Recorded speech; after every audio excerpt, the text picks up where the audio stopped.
됐어.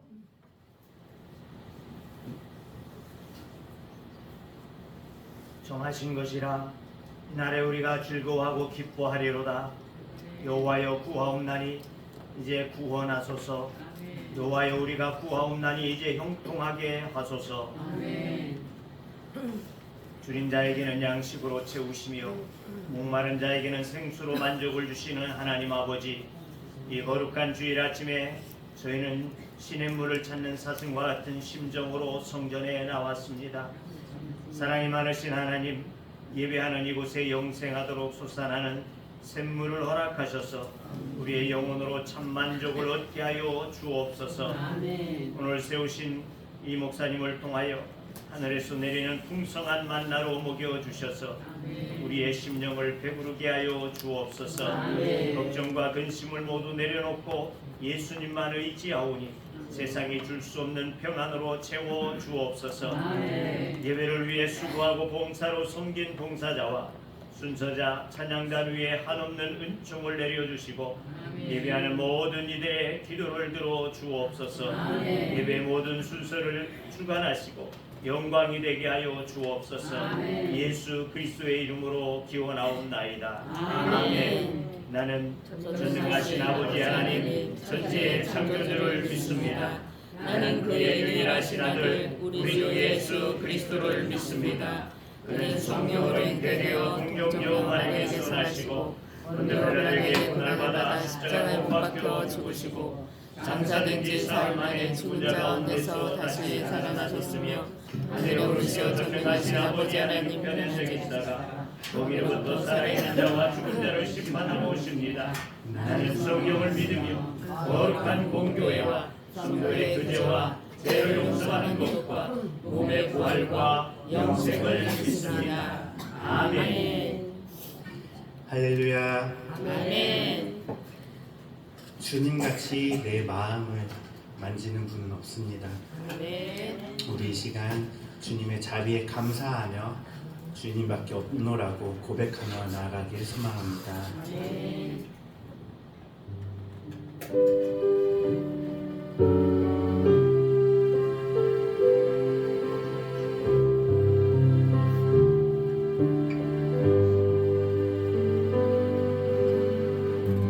주님과 같이 내 마음 만지는 분은 없네. 오랜 세월 찾아 난 알았네. 내게 주밖에 없네. 다시 한번 주님과 같이 주님과 내 마음 만지는 분은 없네. 오랜 세월 찾아 난 알았네. 내게 주밖에 없네. 주자비 강같이 흐르고 손길 치유하네. 고통받는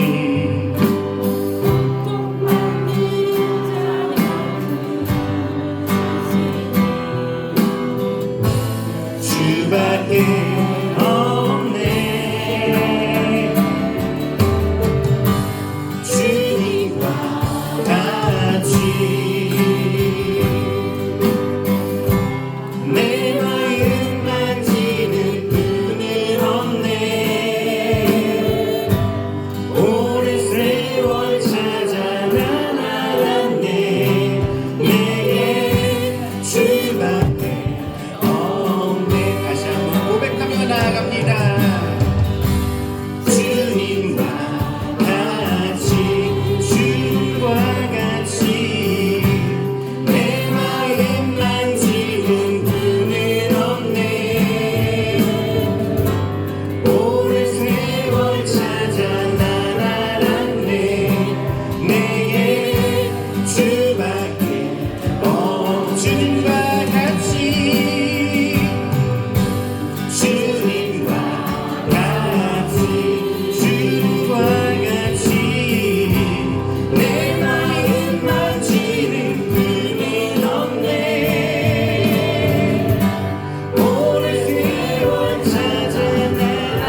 노래합니다. 네.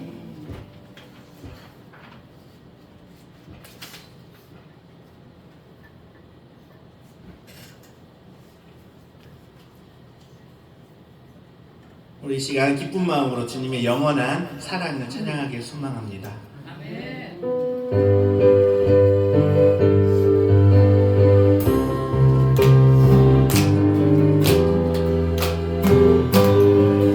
고난 내 영혼, 고난 내 영혼, 편히 쉴 곳과 풍랑이 잃어도 안전한 곳, 끝까지로 다스리시니 생의 영원한 다르지에 영원하신 함께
은혜만이 내가 살아가야 할 길입니다. 주님의 은혜를 찬양합니다.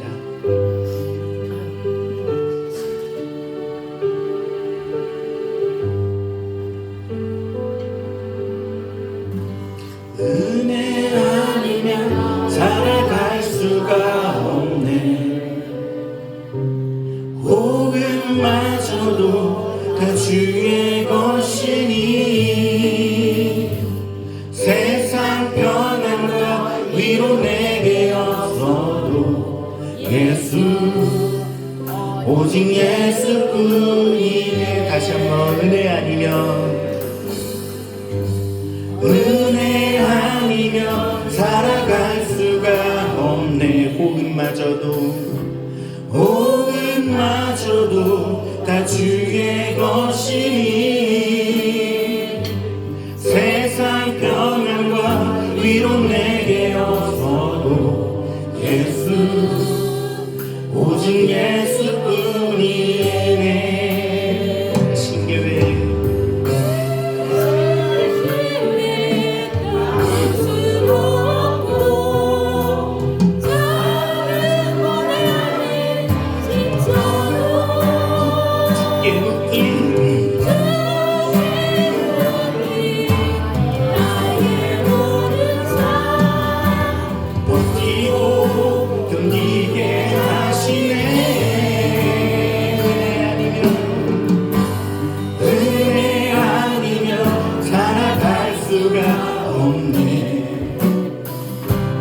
나의 모든 것 다 주께 맡기니 참된 평안과 위로 내게 주신 주 예수 오직 예수뿐이네. 다시 한 마음을 담아 고백하며 나갑니다. 은혜 아니면 살아갈 수가 없네.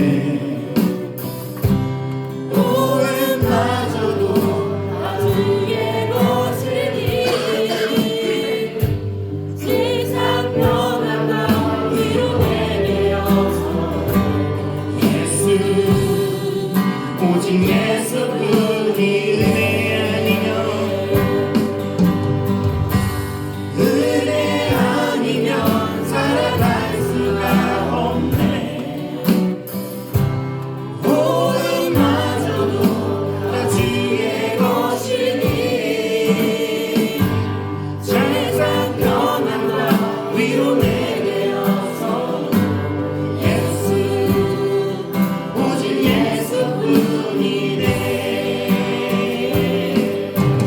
그 신기회 나 볼 수도 없고 작은 고난에 지쳐도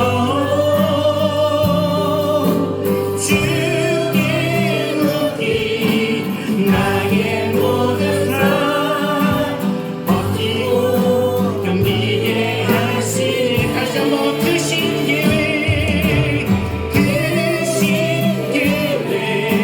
나 볼 수도 없고 작은 고난이 지쳐도 주께 묻기 나의 모든 삶 버티고 견디게 하시네. 은혜 아니면 살아갈 수가 없네. 나의 모든 것 다 주께 맡기니 참된 평안과 위로 내게 주신 주 예수 오직 예수뿐이네. 참된 평안과 위로 내게 주신 주 예수 오직 예수뿐. 다시 한번 참된 평안과 위로 내게 주신 주 예수 오직 예수뿐이네.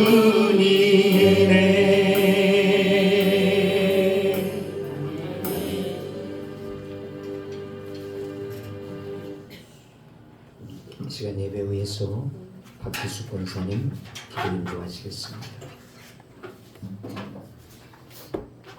다 같이 기도드리겠습니다. 우리의 주인 되시는 하나님 감사합니다. 아멘. 저희들 일상으로 돌아와 거룩하신 아버지 앞에 함께 모여 예배드리오니 아버지 이 자리에 함께하여 주시옵고 한없는 은혜를 내려 주시옵소서. 이 예배를 통하여 성령 하나님을 만나 우리들이 영이 살아나고 아버지께 영광 돌리는 삶을 살아가겠다 다짐하는 복된 예배의 시간이 되게 하옵소서. 지난 한 주간 우리의 입술로 행동으로 주님 앞에 부끄럽게 살았던 것들이 있었다면 아버지 긍휼로 용서하여 주시옵고 매 순간마다 우리는 하나님의 자녀로 살아가야 한다고 다짐하지만 우리 안에 죄들로 인하여 이웃들과 형제들 마음 아프게 할 때가 많았습니다. 우리의 죄를 용서하시고 성령 충만을 허락하사 예수 그리스도의 이름을 붙잡고 날마다 자신을 내려놓고 참 그리스도인으로 살아갈 수 있게 인도하여 주시옵소서. 이 나라를 사랑하시는 하나님, 이 땅에 지금 혼돈의 시대에 놓여 있습니다. 국가 경제는 물론이고 국민들이 경제적으로나 마음적으로 불안해하는 이 나라를 불쌍히 여겨주시고 모든 문제들이 하루속히 정리되게 하시고 특히 위정자들이 하나님을 믿는 자로 채워주시고 모든 죄의 근본을 하나님께 묻고 간구하고 무릎 꿇고 나아갈 수 있는 그런 하나님의 백성들로 채워주시고 하나님과 함께 하시는 하나님 나라가 임하게 하옵소서. 우리 평안교회를 사랑하시는 하나님, 올해 예배자 50명을 채워주실 줄 믿고 기도합니다. 주님, 우리의 삶을 통해서 이 지역의 본이 되며 그 삶이 전도라는 마음으로 믿지 않는 우리의 이웃들에게 예수님을 증거할 수 있는 모두 되게 하옵소서. 이 시간 말씀 전하시는 이영실 목사님께 지혜 주시고 성령 충만하게 하셔서 선포되는 말씀을 통해서 귀한 열매 맺는 시간 되게 은혜 내려 주시옵소서. 오늘도 우리의 참 소망 되시고 주인 되시며 살아계신 예수 그리스도의 이름으로 기도합니다. 아멘.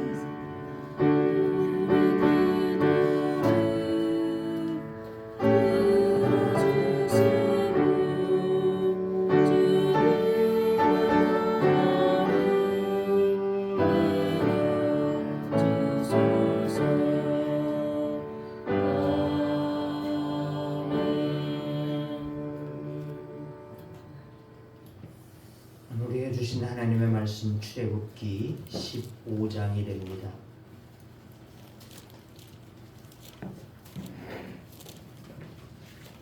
출애굽기 15장 22절에서 27절까지의 말씀 김길순 권사님께서 봉독해 올리도록 하겠습니다. 모세가 홍해에서 이스라엘을 인도하며 그들이 나와서 수르 광야로 들어가서 거기서 사흘 길을 걸었으나 물을 얻지 못하고 마라라 이르렀더니 그곳 물이 써서 마시지 못하였으므로 그 이름을 마라라 하였더라. 백성이 모세에게 원망하여 이르되 우리가 무엇을 마실까 하매 모세가 여호와께 부르짖었더니 여호와께서 그에게 한 나무를 가리키시니 그가 물에 던지니 물이 달게 되었더라. 거기서 여호와께서 그들을 위하여 법도와 율례를 정하시고 그들을 시험하시되 이르시되 너희가 너희 하나님 나 여호와의 말을 들어 순종하고 내가 보기에 의를 행하며 내 계명에 귀를 기울이며 내 모든 규례를 지키면 내가 애굽 사람에게 내린 모든 질병 중 하나도 너희에게 내리지 아니하리니 나는 너희를 치료하는 여호와임이라. 그들이 엘렘에 이르니 거기에 물샘 열둘과 종로나무 70그루가 있는지라. 거기서 그들이 그 물 곁에 장막을 치니라. 아멘.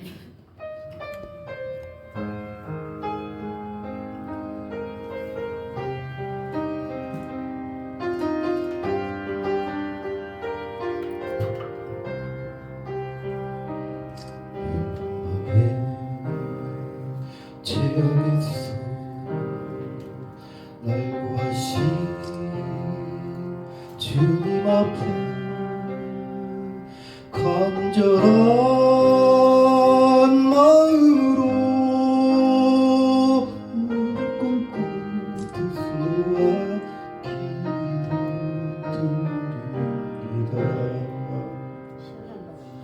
주여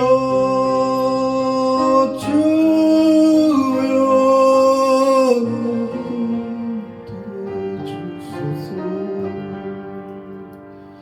주여 주여 들어주소서 갈망하며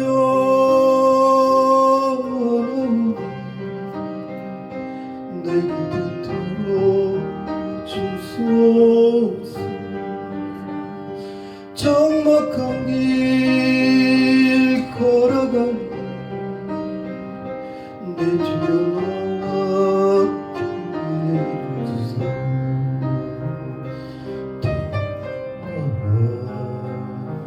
정욕해서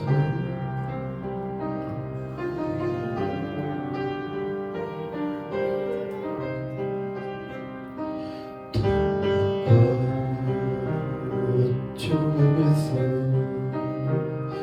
엉매며 헤어날 줄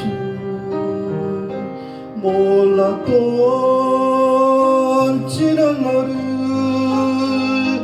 눈물을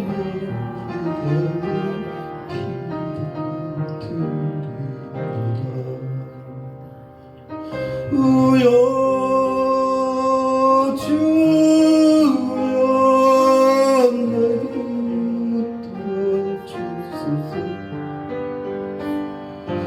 주여 주여 내게 들어주소서 주님만을 의지하니 내도 들어주소서 치료받기 원하니 내 주여 치료하소서 허물과 죄만 부족했던 나에게 베푸신 사랑으로 저주까지 있어주신 사랑입니다. 주여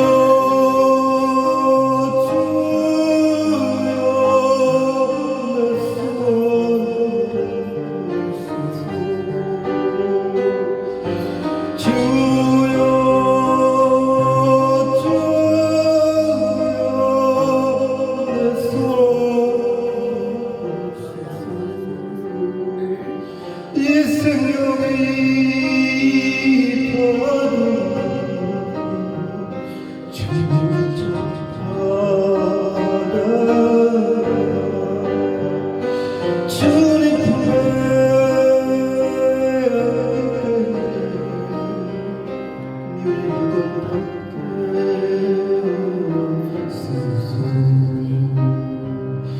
주님 품에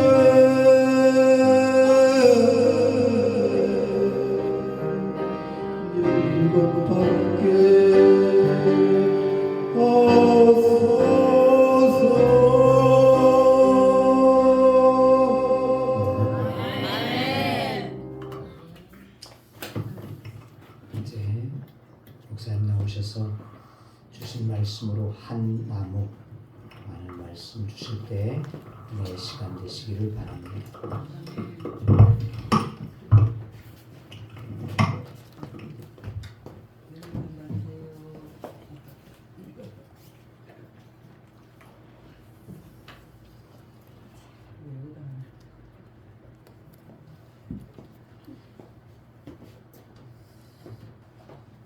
네, 오늘도 출애굽기를 보게 됐습니다. 제가 구약 성경을 많이 보는데 하나님께서도 이 구약 성경을 통해서 은혜를 주시는가 그래 생각을 합니다.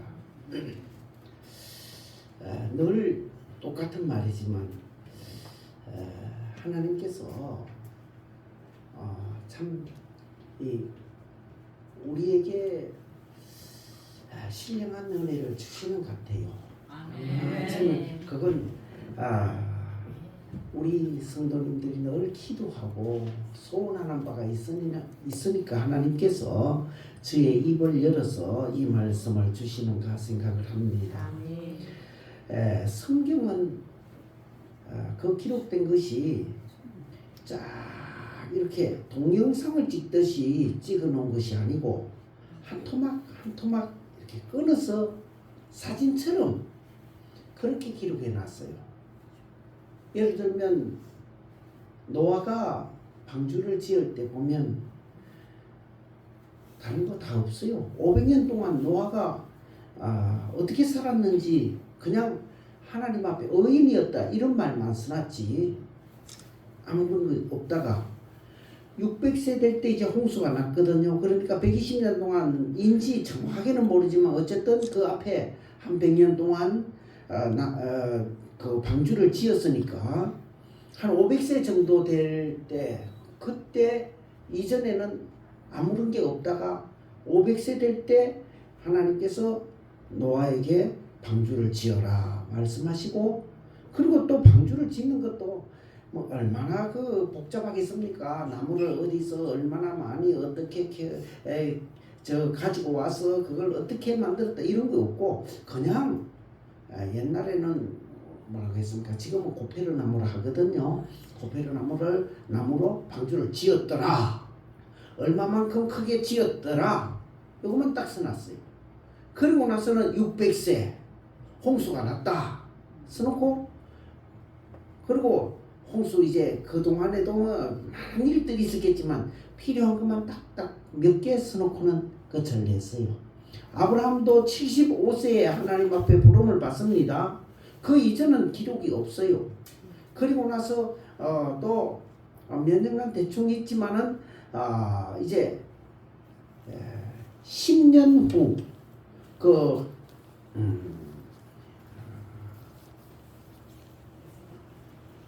여성 이름이 뭐였지? 하갈 갑자기 생각나. 하갈을 얻는 그때까지 뭐 별 기록이 없어요. 그리고 나서 또 99세 될 때 또 한 번 쭉 나오고 그리고 나서 아들을 낳았다. 이제 100세가 되지요. 그리고 나서 또 아이가 자라고 한 10몇 년 동안 별 기록이 없다가 또 이제 이삭을 하나님 앞에 제물로 바친 그 사건 이후로는 또 기록이 거의 없어요. 필요한 것만 딱딱 이렇게 기록해 놨다 이 말이지. 출애굽기도 마찬가지입니다. 출애굽 이스라엘 백성들이 출애굽을 했다 이게 있고 이제 그 앞에 물론 사건이 있었고 그리고 홍해까지 왔고 홍해에서 홍해를 건너고 그런 것들도 그 중간중간에 많은 일들이 있을 것입니다만은 딱 필요한 것만 기록을 해놔요. 그리고 나서는 3일 후에 이 마라라는 곳에 도착을 합니다. 그리고 엘림에 이르렀고 그 다음 16장 1절에 보면 애굽에서 나온 후 둘째 달 15일이라 그러니까 애굽에서 나온 지 한 달이 됐다는 그런 뜻입니다. 한 달 사이에 있었던 일 중에 홍해의 일과 마라의 일과 이제 그 다음에 만나 이야기 이런 것들 필요한 것만 딱딱 기록해 놨다는 거죠. 사진처럼 사진 하나 딱 찍고 하나 딱 찍고 사진 잘못 편집해 놓으면 동영상은 이렇게 하면 손이 여기서 이렇게 갖고는 하지만 사진을 여기서 딱 멈춰버리면 울더라 눈물을 흘리더라 이러거든. 그래서 여기서 딱 멈추면 눈물을 닦는 것 같잖아요. 그런 것처럼 사진 하나만 보면 조금 알기가 좀 그렇긴 합니다. 그래도 하나님은 이 필요한 것들을 딱 기록해놨는데 이런 걸 가리켜서 흔히 후속사적으로 성경을 기록했다 그렇게 말씀하고 있습니다. 후속사라고 하는 것은 죄인된 인간을 하나님이 어떻게 구원하시는가 하는 것을 기록해놨다는 거예요. 그러니까 후속사에 필요한 하나님이 우리를 구원하시기 위해서 어떤 일을 하셨는가를 중심으로 성경에 기록해놨다. 사진 한 컷 한 컷이 바로 그런 장면만 딱딱 찍어놨다 이런 말씀이 됩니다. 그래서 보면 이제 홍해를 건넜다.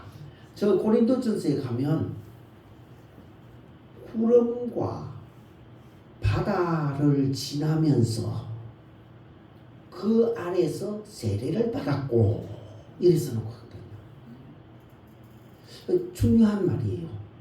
홍해를 건너는 게 그냥 하나님이 기적을 일으키셔서 야, 홍해 바다가 쫙 갈라지고 거기에 백성들이 쫙 건넜구나. 요걸 기록해 놓은 것만이 아니고 거기에는 그게 바로 세례받은 거다는 거예요. 그러면 애굽에서 나온 사람, 출애굽한 사람은 맨 먼저 해야 되는 일이 세례를 받아야 된다. 죄 씻음을 받는다. 세례를 받는다. 그리고 그렇게 해서 죄 씻음을 받은 하나님 이제 물론 딱 그것만은 아니지만 이제 관점을 그렇게 보면 그렇습니다. 그리고 난 다음에 많은 사건이 있을 수 있어요. 3일 동안에. 그런데 마라라는 곳에 하나님이 또 인도를 하십니다.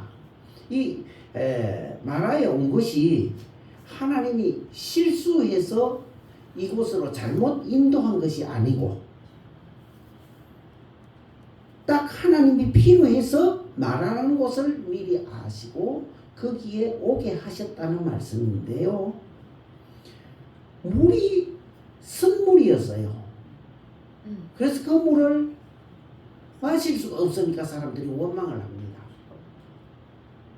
그때 모세가 그 물을 달게 했단 말이에요. 야, 하나님은 참 능력이 많으신 분이다. 이제 이 말씀은 우리가 그렇게 보통 해석을 합니다. 그래서 그 사람들이 목마른 것이 해결이 되고 이제 광야 생활을 할 수 있게 됐다. 이래 되는데 실제는 여기에서 중요한 단어가 하나 있어요. 우리가 낚시를 하면 낚시를 여러 사람이 이제 동호회에서 갔다고 칩시다. 우리 교회에서 낚시를 갔다. 그러면 던지는데 누구 한 사람 거는 잘 무는데 다른 사람은 아무도 안 물어. 그래서 그 사람 옆에 가서 던져도 보고 그래도 저 낚시에는 꼭 고기가 물리는데 왜 우리는 안 물릴까? 그러면 사람들이 어떻게 합니까? 물어보겠지요. 어떻게 해서 그렇게 고기가 잘 낚이느냐고. 그러면 그 사람이 하는 말이 있을 겁니다. 나는 특별한 미끼를 가지고 있습니다. 그래서 미끼가 다르더라 이거지. 그래서 그 미끼로 하니까 낚이더라. 예를 들면 그렇다 이 말이야. 자, 여기에 물이 변했어요. 어떻게 하니까 물이 변해서 그 서서 먹지 못하던 물이 어떻게 해서 이래 달게 됐느냐. 그거 좀 신기한 거 아니겠어요? 알고 보니까 한 나무를 여호와께서 그에게 한 나무를 가리키시니 그가 물에 던지니 물이 달게 되었더라. 한 나무를 꺾어서 물에 던지니 물이 달게 됐더라. 모세가 능력이 있었는 게 아니고 모세가 설탕을 갖다 뿌린 것도 아니고 한 나무를 던지니 물이 달게 되더라. 이것이 그러니까 낚시 갔을 때 제일 중요한 것은 미끼가 뭐였느냐 중요한 것이듯이 여기에 중요한 것은 한 나무가 아닌가. 난 그랬어요. 한 나무를 던지니 물이 달게 되었더라.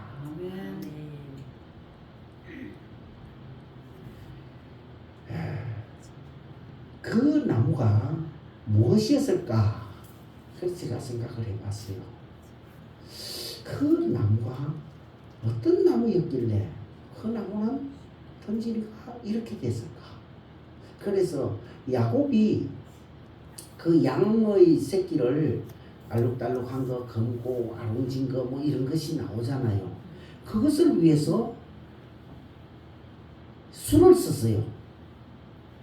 버드나무, 살구나무, 신풍나무 이런 것을 껍질을 벗겨가지고 물에 이렇게 냇물에 물이 번지게 해서 양들을 먹이게 하니까 자기가 원하는 새끼가 나오는 거예요. 알록알록한 것도 나오고 검은 것도 나오고 신기한 일이 벌어졌습니다. 그래서 그거 참 이상하다. 나무에서 거기도 나무가 나오고 여기도 나무가 나오네. 그래 가만 생각하니까 이게 바로 예수 그리스도의 십자가 나무를 의미하는 것이 아닌가 그런 생각이 들어요. 왜냐하면 앞에 제가 쭉 말씀드렸듯이 하나님께서 거기에 데리고 오신 목적이 있단 말이에요. 이스라엘 백성들에게. 그래서 출애굽한 사람들은 첫째는 물로 씻음을 받아야 할 것이고 세례를 받게 하고 그리고 그 사람들이 먹어야 할 것을 지시를 해주시고 마셔야 할 것을 지시를 해줍니다. 여기 보면 홍해 사건이 14장에 나옵니까? 거기 나오고요. 그리고 15장에 이제 모세의 노래라고 나옵니다만은 그리고 사건은 바로 이 만화 사건으로 나오고 그 다음 이어서 16장에는 만나 사건으로 됩니다. 그래서 세계 홍해와 그 다음 마라와 그 다음 만나 이 세 가지가 처음에 나오는 중요한 사건입니다. 성경에는 또 이런 게 있어요. 요한복음에 보면 그 2장에 가나 혼인잔치가 있잖아요. 그런데 그 가나 혼인잔치를 성경에 기록하면서 사흘 되던 날에 가나에 혼인잔치가 있는지라 거기에 예수 어머니도 가시고 예수와 그의 제자들도 거기에 청함을 받았더라. 이제 이렇게 나오거든요. 거기도 사흘 후에 사흘 되는 날에 여기도 사흘 만에 사흘 동안 길을 갔다. 사흘이라는 게 뭐가 있어요. 그리고 거기에 보면 그 요한복음에 보면 이것이 예수님께서 이 땅에 오셔 하신 첫 번째 표적이니라. 또 이렇게 써놓고 있어요. 요한복음은 그것을 제일 먼저 씁니다. 다른 데는 그 사건이 기록되어 있지 않아요. 가나 혼인잔치가 요한복음에만 나오는데 다른 데는 보면 이제 베드로의 장모의 열병을 고친 거라든지 그 앞에 몇몇 그 소경의 눈을 뜨게 하는 거나 이런 병 고치는 은사들이 있습니다. 또 여러 번 그런 기적들을 행하신 일들이 나와요. 그걸 뭉뚱그려서도 말씀을 하시고 있고 그런데 요한복음은 그런 걸 다 쓰지 않고 혼인잔치를 쓰면서 사흘 되던 날에 물을 포도주로 만든 사건과 그리고 이것이 첫 번째 표적이니라 이렇게 써놓고 있습니다. 의미가 아주 깊은 거예요. 왜 그 사건을 사흘 되던 날에 일으키셨다고 했고 물이 무엇이며 포도주는 무엇이며 이것을 왜 첫 번째 표적이라고 했을까? 즉 요한은 주님이 이 땅에 오셔서 제일 보여주고 싶었던 것이 이 사건이었다.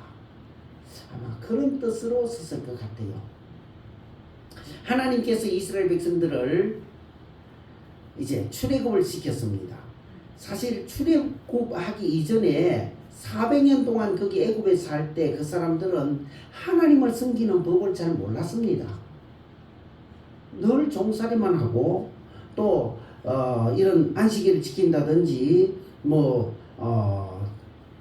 어떤 그때로 치면 승막이나 교회 지금은 치면 교회나 이러한 단체 예배 장소나 예배 모임 같은 것도 없었을 거예요.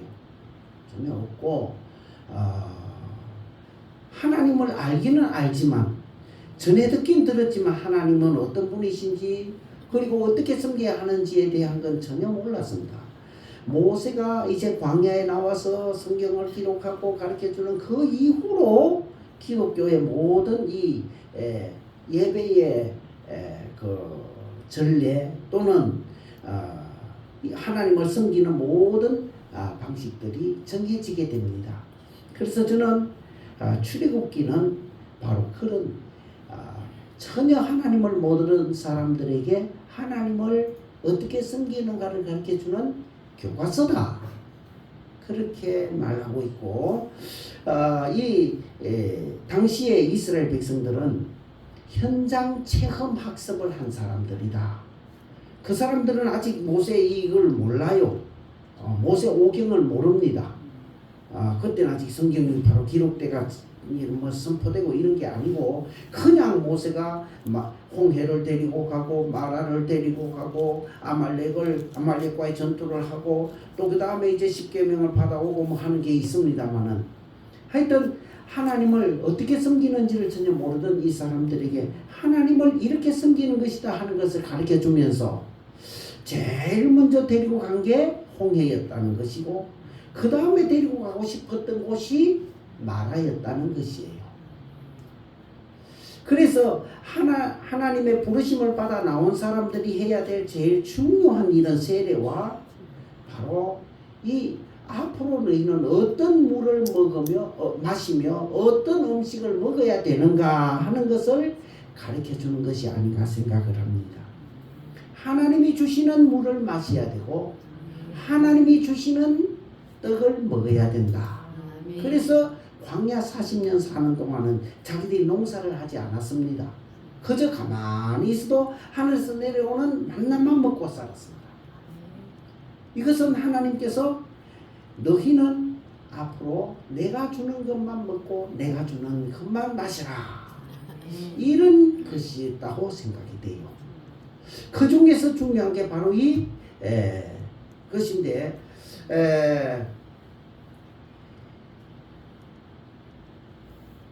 요한복음 4장 13절을 보면 이 물을 마시는 자마다 바로 그 수가성 여인에게 한 말입니다. 이 물을 마시는 자마다 다시 목마르려니와 내가 주는 물을 마시는 자는 영원히 목마르지 아니하리니 내가 주는 물은 그 속에서 영생하도록 솟아나는 샘물이 되리라. 요한복음 6장 35절에는 나는 생명의 떡이니 내게 오는 자는 결코 줄이지 아니할 터이요 나를 믿는 자는 영원히 목마르지 아니하리라. 또 너희 조상들은 광야에서 떡을 만나를 먹었어도 죽었거니와 내가 주는 양식을 먹는 자는 영원히 죽지 아니하리라. 마지막 날에 또한 내가 그를 살리리라. 내가 주는 것은 신령한 것이고 이것을 먹고 마시는 자는 그 속에 그 생명을 얻고 그 속에서 영생하도록 솟아나는 샘물이 흐르리라. 이런 말씀들을 하십니다. 그래서 여기에도 이 출애굽한 이스라엘 백성들에게 처음으로 보여주시고 가르쳐 주시는 것이 너희는 이러한 하나님이 주시는 물만 먹어야지 세상의 물을 먹으면 썩물이라서 그건 죽는다. 이스라엘 백성들이 그랬거든요.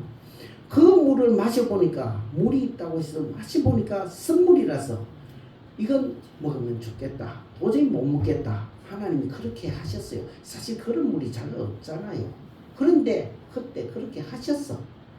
그래서 그 물을 먹게 하는데 이상하게 그냥 설탕을 뿌리거나 소금을 뿌린 것이 아니고 한 나무 가지를 꺾어서 거기에 던지니 물이 달게 되었더라. 성경에 그렇게 기록하고 있습니다. 그래서 하나님은 이것을 통해서 앞으로 이렇게 한 나무를 너희들에게 줄 테니 그 나무에서 나오는 흘러내리는 나무에 적셔진 그 물을 마시면 즉 십자가의 복의 피를 너희들이 믿으면 그 물을 마신 자는 영원히 죽지 아니하고 목마르지 아니하리라. 하는 말씀과 같은 말씀으로 여겨진다는 것이에요. 그래서 하나님께서는 이런 한 나무에서 적셔진 물을 우리에게 주셨고 우리는 그것이 우리를 살리는 물인 것을 믿는 것이 기독교입니다. 기독교는 거기에서 나오는 물을 먹게 되고 그 물만 우리를 살리는 것인 줄 알고 있지 다른 것을 먹는 것은 이건 하나님이 기뻐하시지 아니하시고 그건 아무리 마셔도 마치 만나를 너희들이 광야에서 그렇게 먹었지만은 그것을 먹은 자는 죽었거니와 내가 주는 떡을 먹는 자 내 살을 먹고 내 피를 마시는 자는 영원히 죽지 아니하리라 하신 주님의 말씀과 똑같은 말씀이 된다는 것입니다. 그래서 여기 처음에 마라라는 곳에 인도해서 물을 마시게 하셨고 그 다음에 만나라는 것을 그들에게 주셨다 그렇게 얘기해집니다. 자 그런데 이 물을 우리가 마시고 있고 우리는 그 물 마시는 사람으로 살아야 되는데 그 물은 무엇인가 우리에게 주시는 것이 주님에게서 나오는 것은 우리가 주님이 십자가의 피를 어떻게 먹을 수도 그걸 발견할 수도 없어요. 지금 십자가는 뭐 다 말랐을 것이고 그건 형체도 없어요. 그것은 또 하나의 표적이고 상징적인 것이라고 얘기해집니다. 그래서 주의 말씀, 주님의 말씀이 곧 우리에게 양식이 되는 것이고 우리에게 음료가 되는 것입니다. 그래서 이 주님의 말씀을 지키는 것이 우리가 영에 힘을 얻고 양식을 얻고 이제 새 일을 하게 되는데 이걸 어떻게 우리가 먹고 마시느냐 베드로는 그 처음에 주님을 만났을 때 주님께서 깊은 데로 가서 그물을 던지라 그래 말씀을 하십니다. 그때 베드로가 한 말이 내가 밤이 맞도록 그물을 던졌지만 한 마리 고기도 잡지 못했지만은 말씀에 의지하여 내가 그물을 내리리이다. 즉 이 말은 뭐냐 하면 내가 도저히 그 말이 믿어지지 않습니다. 이치에도 맞지 않고 내가 한 번도 경험해 보지 못했지만은 믿어지지 않지만은 주님이 말씀하시니까 내가 어찌 보면 억지로라도 그 말씀대로 한번 순종해 보겠습니다 라는 말입니다. 그래 했더니 두 배가 잠길 만큼 그물이 찢어질 만큼 많은 고기를 잡았더라는 것이 거기에 나옵니다. 즉 우리가 하나님의 말씀을 순종할 때 그것을 다 믿고 다 인정이 되고 그대로 하면 되겠다는 확신이 생긴 다음에 하는 수도 있지만은 그것이 마음속에 확실히 믿어지지 아니할지라도 순종하는 자에게는 말씀은 살아있고 또 그 말씀은 생명력이 있어 하나님의 큰 능력의 역사가 그 말씀과 함께 한다는 것입니다. 아멘. 그래서 베드로는 그것을 체험을 했고 아마 그 체험한 이후로 주님의 말씀에 대한 능력을 베드로는 확실히 믿었을 겁니다. 그래서 그 말씀을 한번 순종을 해보니까 믿어지지는 않지만 그 말씀을 순종해 보니까 이야 그 말씀은 대단한 말씀이었다고 베드로가 확신하게 되었을 것이고 오늘 우리들도 사실은 믿음이 없어도 이 말씀대로 순종하면 분명히 살아나는 역사 우리의 영이 살아나고 새 힘을 얻는 역사를 얻게 될 것입니다. 아멘. 뿐만 아니라 우리는 그 말씀을 그렇게 믿음 없이 순종하는 사람이 아니라 나무를 던졌더니만은 나무에서 어떤 역사가 일어났는지는 잘 모르겠어요. 쉽게 말해서 나무에서 우러나오는 물이라고 나는 그래야 한번 생각해 봅니다. 나무에서 우러나오는 물을 마신 것이 그들에게 선물이 탄물이 된 것처럼 오늘 우리도 말씀을 책임질 하고 그 말씀에서 우러나오는 그 말씀을 순종할 때 더 큰 은혜를 입지 않을까 생각을 합니다. 그러니까 주의 말씀을 듣고 우리 그 전에 그 10분이는 비유에서도 그런 게 있잖아요. 길가밭은 그냥 씨가 떨어지고 그 씨가 싹도 나기 전에 새들이 와서 먹어버렸다고 써놓고 있습니다.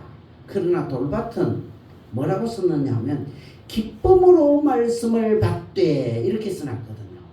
기쁨으로 말씀을 받되 환난이나 어려움이 왔을 때 이제 넘어지는 자라고 써놨습니다. 기쁨으로 말씀을 받는 것, 즉 말씀을 받을 때 우리 속에 기쁨이 있고 확신이 있고 그 말씀에 대한 믿음이 생기는 것이 우리에게 중요하다는 것입니다. 뒤에 이제 가시밭도 역시 마찬가지로 기쁨으로 말씀을 받았다고 써놓고 있고요. 그 다음에 이제 옥토라는 곳은 그것이 기쁨으로 받아서 어떤 환난이나 이런 것들로 다 이기고 이제 열매를 맺는 것을 말하는데, 어쨌든 기쁨으로 말씀을 받고 확신이 생기고 그 말씀대로 살겠다는 각오가 생기는 것이 중요하다는 것입니다. 그래서 우리가 말씀을 받을 때 그 말씀이 그 자리에서 다 이해가 되고 다 기쁨이 생기는 게 혹 아닐 수 있어요. 말씀을 듣고 곰곰이 생각해야 되고 또 한번 이리저리 찾아봐야 되고 그럴 필요가 있습니다. 그래서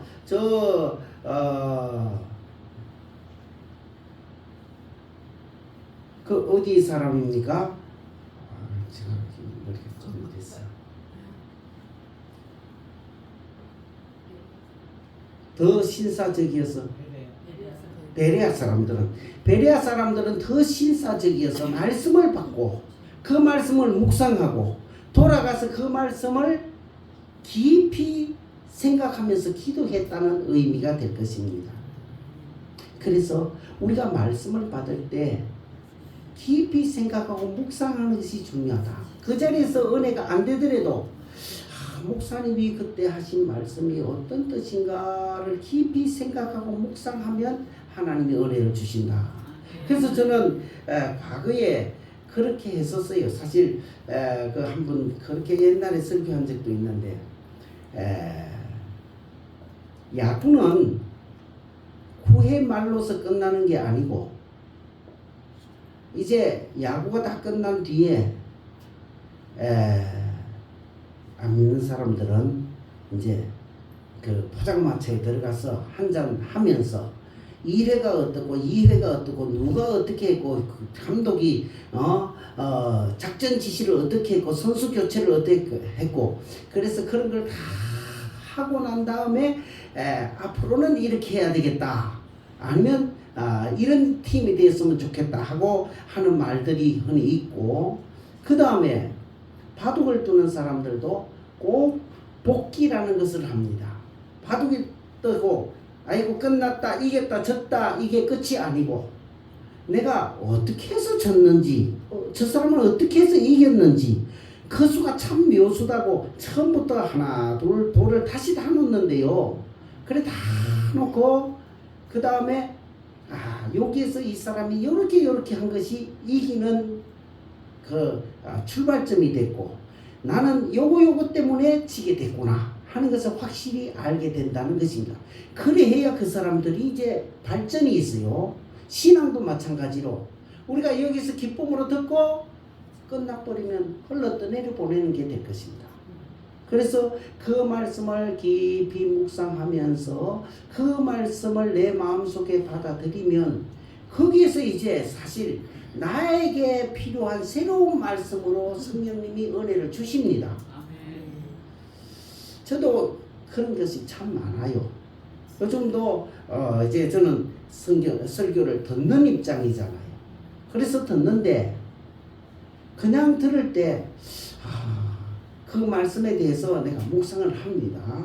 몇 날 며칠을 가지고 묵상을 해요. 그래 하면 하나님께서 거기에서 은혜를 많이 주세요. 잊어버리고 나는 잊지 않아요. 꼭 집에 와서 이야기도 하기도 하고 내 마음속에 두면서 그 말씀을 묵상하면 하나님께서 거기에서 목사님이 주신 말씀 이외에 다른 귀한 것들을 내가 깨닫게 됩니다. 그래서 여기에 나무에서 우러나오는 물이라는 말을 제가 말씀드리면서 이렇게 말씀드리는데, 우리가 그 나무에서 나오는 그 물이 성물이 단물이 되려고 하면 그냥 기쁨으로 듣는다고만 되는 게 아니고, 말씀을 깊이 묵상할 때에 그 말씀이 진짜 나에게 필요한 생명의 양식이 된다는 말입니다. 어머니는 온갖 음식을 먹습니다. 이제 아기를 낳았으면 그 음식을 먹으면 그것이 아기에게 꼭 필요한 젖으로, 이제 전혀 먹던 음식하고는 다른 하얀 우유 젖으로 이제 변하잖아요.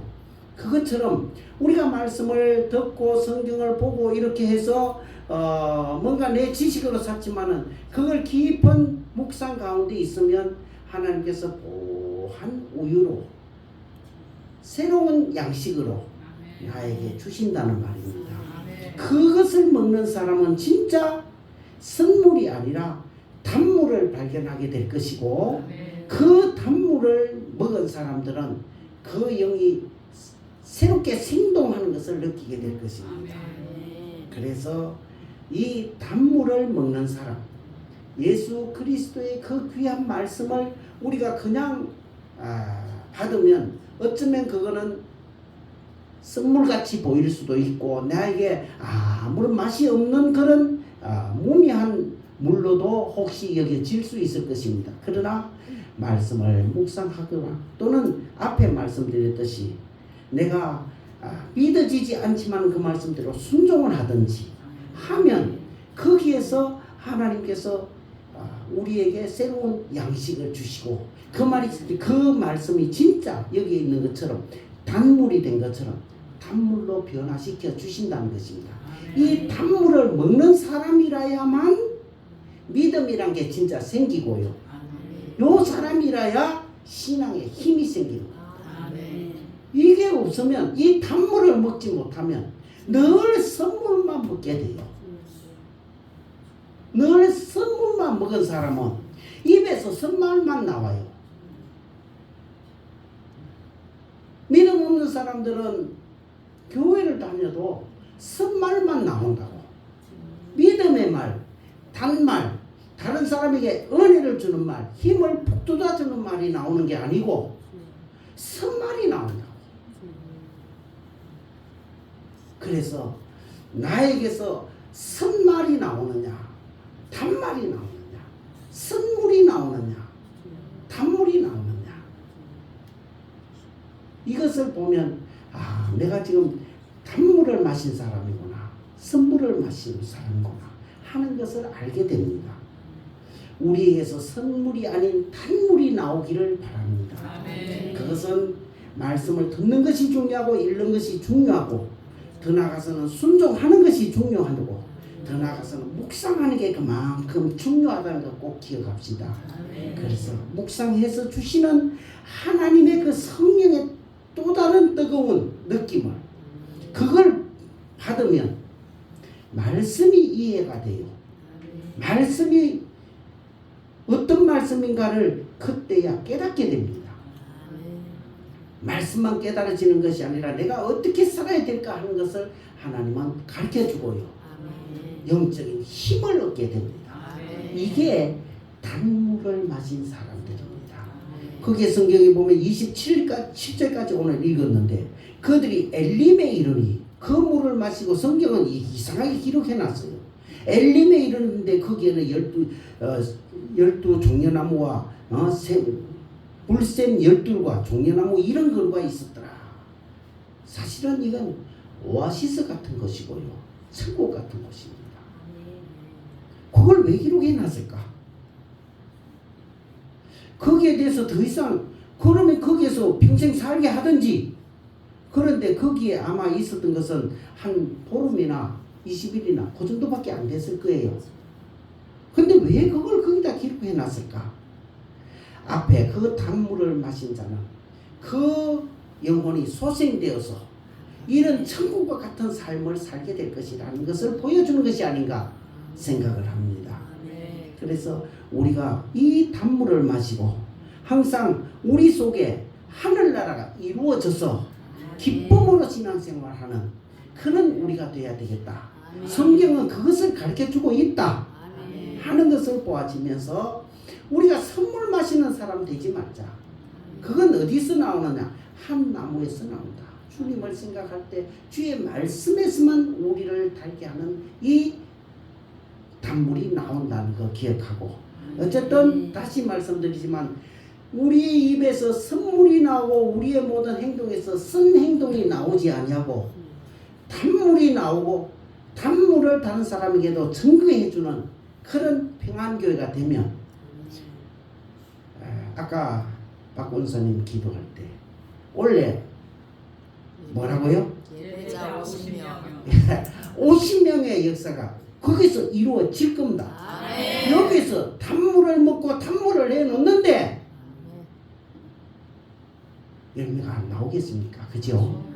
그런데 우리에서 선물이 나오면 절대로 안 됩니다. 이거는 선물이 나오면 절대 안 되고 단물이 나오면 꼭 이루어질 줄로 믿습니다. 그럼 기도합시다. 아버지 하나님, 애굽에서 나온 이들에게 주님이 보여주신 첫 번째 사건이 승물을 탄물로 변화시키는 이 사건을 보여주셨습니다. 우리에게서 혹시라도 선물이 나오지 않게 하여 주시고 단물을 마시고 단물을 내어놓는 평안교회 되게 하시며, 그 단물로 인하여 참으로 엘림과 같은 이러한 아름다운 생활을 할 수 있는 교회 되게 하여 주옵시고, 원하는 50명의 출석 교인도 이루어지게 하여 주옵소서. 예수님의 이름으로 기도하옵나이다. 아멘.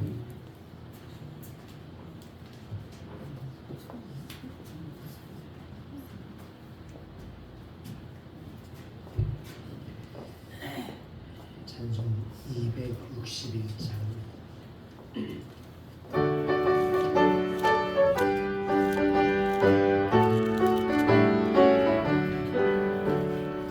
세상의 모든 죄를 밝히시는 주의 불교, 성자 예수 귀한 피 찬송하고 찬송하세. 주님 앞을 돌리거나 길을 잃고 헤맬 때에 나의 죄를 따라오사 주님 구원하셨도다.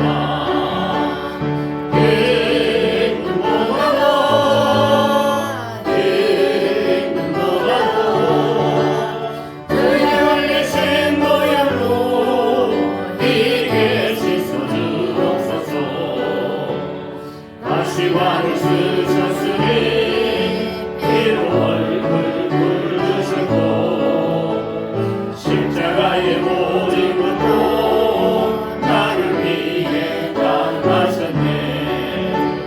말로 용용할 수 없는 고세드의 무속하신 그 은혜와 그 신사랑 찬송하고 찬송하세.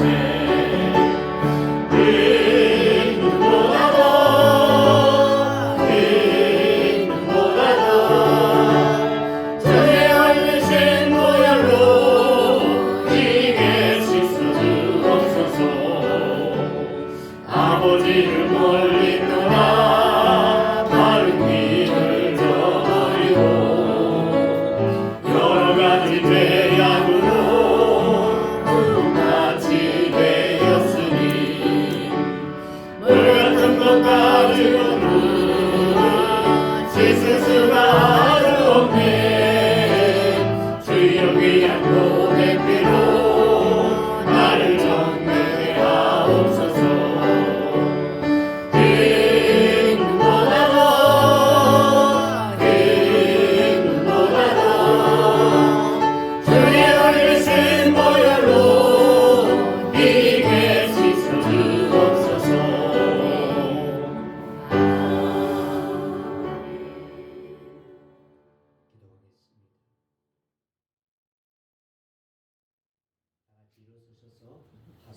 찬양하시고 마치도록 하겠습니다.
이제는 우리 구주 예수 그리스도의 은혜와 아버지 하나님의 크신 사랑과 성령의 함께 하심이 평안 교회와 머리 숙인 모든 성도들 나가 사는 모든 일들 위에 영원토록 함께 있을지어다. 아멘.